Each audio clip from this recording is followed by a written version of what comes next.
Purely Pro is a makeup line used by makeup artists and is sold in salons and spas throughout the United States. Today I'm going to demonstrate how to do a more theatrical makeup application, something that might be seen on stage or film, something that accentuates the bone structure of the client's face or the actor's face, whoever that may be. Here we have Rhonda, and Rhonda's got really nice bone structure and beautiful skin, so we're going to just go ahead and add in some accentuating makeup. It's going to pull these features out and make them appear more dramatic, because when you're looking at a stage or looking at film, everything washes out with the light. So you need to make things more solid and dramatic, and it might look kind of funny in real life, but in the camera and from far away it's very important. So right now I'm starting out with two products on my hand. One is a moisturizer, a tinted moisturizer, and we're going to use that. This automatically begins to even out the skin tone, which you know, you can wear this alone as an everyday light foundation. For her, I'm using it more to you know, just kind of bring everything together and even things out.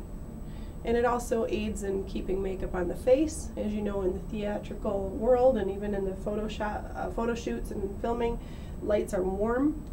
So anything that can help keep the makeup from sliding around and floating around on the face is nice. And this is step one of that system that I like to implement. So we're going to go ahead and put this everywhere, and I'm using this small pointed face brush, which is part of the vegan line Purely Pro has, which is a real nice line of brushes. I'm not putting the moisturizer on the eyelids. The eyelids have enough moisture of their own. Now I'm going to skip to the primer, the retexturizing skin primer, and I'm going to put, actually I need a little tiny bit more. I didn't have a whole lot of that in my hand. I really need about the size of a pea to cover the whole face.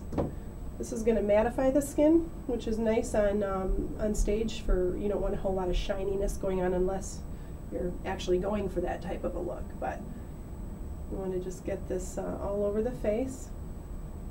Continuing to use the same brush. A really nice brush because of the little point on it. Look up, please.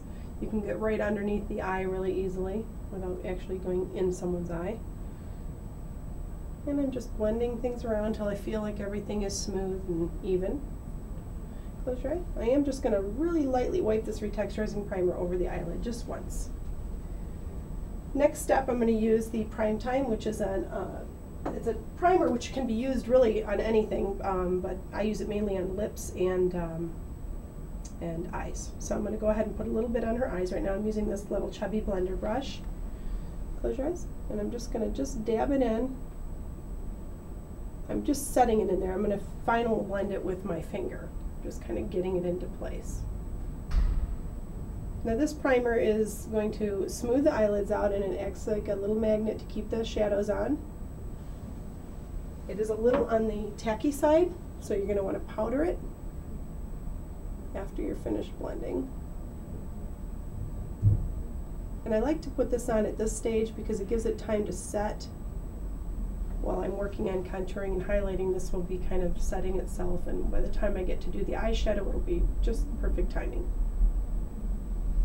Okay, now that I've blended a little bit with my finger, I'm going to final blend with my latex sponge. And so her eyes are primed. A little tiny bit of finishing minerals over top of them will set that primer.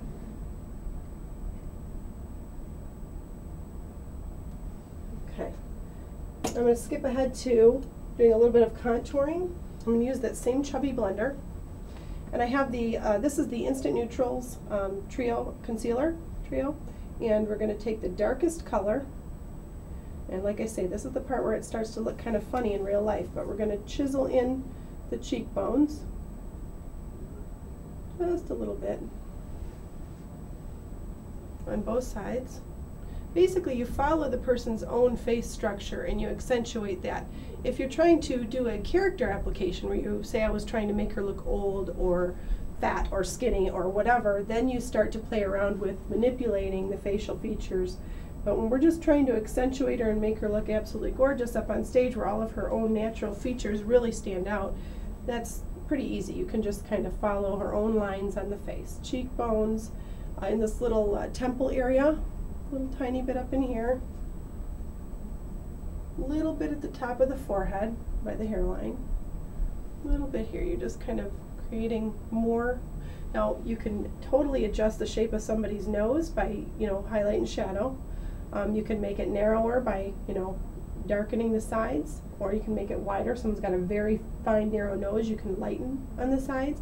You can make it shorter by adding a little tiny bit of dark right here. You know, there's all sorts of things you can do.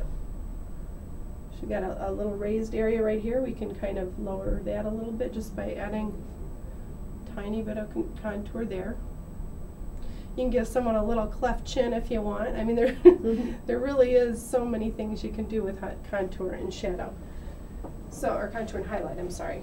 I'm going to skip now to something a little lighter. We're going to use a buffed cool, and I'm going to go up into here and do the opposite, kind of a little bit of the lighter colors up on her cheekbones, above her brow bone.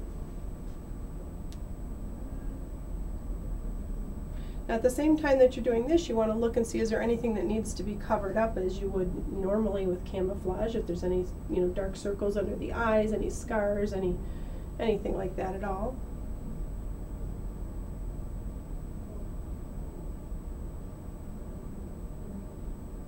And now's the time to do that. This little chubby blender works great for doing this kind of stuff because you're applying and blending. It's got a nice firm bristle on it, so it's still soft though to the touch, right? It doesn't feel picky or anything. Some of those brushes that are stiff like that, they're just not real comfortable on your skin, but this one's not like that. Okay, now I have our dual finish foundation, and I'm just using this very light shade on her, and this is where, you know, you can get into actual cover up. You know what, before I step into that, I mentioned doing some fixing of some darker areas, and I just kind of noticed that she does have a tiny bit of darkness under here. Her eyes are like deep set, so we want to bring a little bit of concealer up into here and paint it right exactly where it needs to go, nowhere else. If it's bluish color, which most people's is either a bluish or purplish shade, because that's the color of our blood vessels right underneath the skin, you want to stick with a nice warm tone and get that evened out, neutralize that blue color. Something with a gold or yellow base is good. Look up for me, please. You can get closer into their eye line if you ask them to look up. It won't blink as much.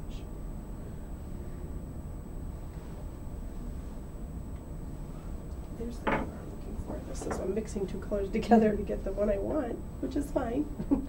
Most people don't like to do that though.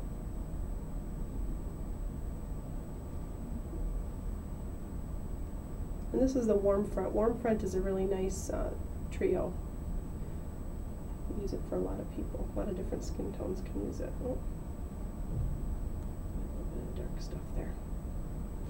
Okay, much better. I'm going to go back in and add a little bit of powder there now to set that so we don't get creasing.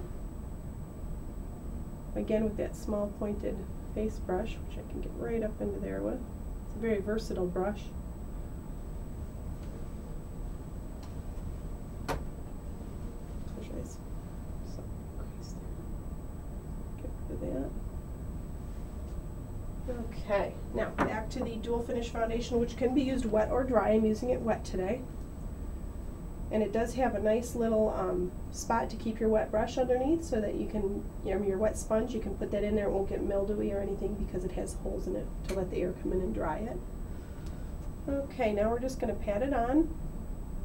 Little wipes, just like you would if you were putting foundation on with a little cosmetic sponge. You won't want to do too much manipulation of the skin because all that nice contouring and shading you just did, would disappear or move around. So you just kind of blend it into what you've already done with the highlight and shading. And this is just a nice way to finish it, and everything blends real smoothly together. Some people like to do the contour and shadow, or contour and highlight after foundation. It really is personal preference.